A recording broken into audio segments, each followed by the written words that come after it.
today I will read you the story of Jack and King's Daughter. Before starting the story, don't forget to subscribe to my channel and support me. Once upon a time, a poor Jack set out on a journey to see the world. He had no money, but that didn't bother him. I can sleep under the trees at night, and kind villagers might give me food. If not, I can eat fruit from trees or gather some grains from the fields, he thought. After traveling for months, he arrived in a beautiful kingdom. The villagers were curious about him, and he told them about his adventures. They found his stories fascinating and gave him food. When he asked for a place to sleep, they didn't want him to stay in a barn. Instead, they took him to the king's palace, thinking he deserved a better place. The king and queen were delighted to meet such a knowledgeable traveler.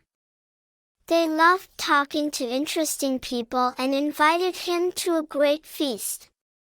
The king even seated him next to his daughter, the beautiful princess. Jack was too shy to look at her, but inside, he thought, "Fate has brought me here.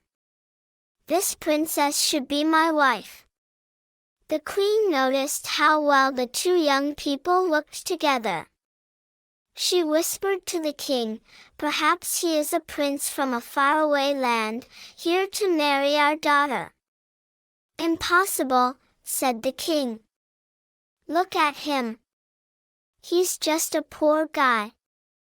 That night, they gave Jack a bed filled with straw.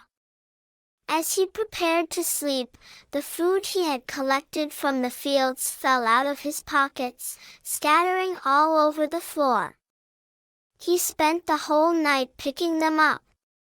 The king's servants, watching him secretly, reported that he hadn't slept at all. "See," the queen told the king. "I was right. He must be a prince.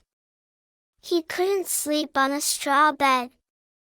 The next night, they gave him the softest bed in the palace.